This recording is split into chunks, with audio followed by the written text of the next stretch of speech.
welcome you to the Ask Jeff YouTube channel. Here's today's question. Jeff, hello. I was having a conversation with somebody regarding the Sabbath day, in particular Seventh-day Adventists, kind of struggling with how to reconcile, do Seventh-day Adventists see us as not saved, what do I do? Okay, great question. When we talk about Seventh-day Adventists, okay, we're talking about individuals that believe that even we as born-again New Testament Christians should celebrate what we know as the Sabbath day, sundown Friday to sundown Saturday, much like they did in the Old Testament under Levitical law. I've even seen billboards, literally, I've seen billboards that say that if you do not worship on the Sabbath day, you are going to hell. Okay, now, important. There's nothing in the New Testament at all that says that the day that you worship determines your eternity. The blood of Jesus Christ and his resurrected body determines your eternity. Whoever calls on the name of the Lord will be saved. It does not say whoever worships on the Sabbath day. Okay, now let's just get that out of the way.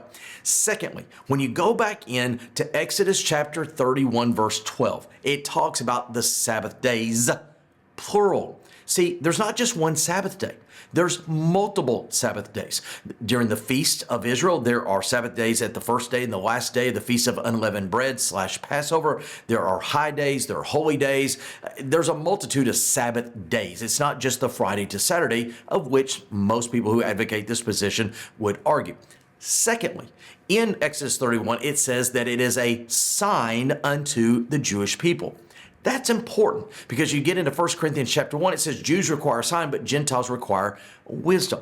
I would argue per that in 1 Corinthians 14 that what we know as a sign is a means of which God reaches the Jewish people to show them the truth of his word. And for us pig-eating Gentiles, it's a non-necessity, okay? Why is that critical? I would make a very solid, complete argument, biblically speaking. What we know as the Sabbath day has never been nor will ever be designed for the body of Jesus Christ known as the church. Was it a sign for the Jews in the Old Testament? Absolutely. In God's plan, was it intended for the Jewish people to just mitigate into what we know as biblical Christianity? Absolutely. Unfortunately, the vast majority have rejected him. And so, all that being said, worshiping on the Sabbath day, obeying the Sabbath laws, is not a part of New Testament biblical Christianity. It was a sign for the Jews.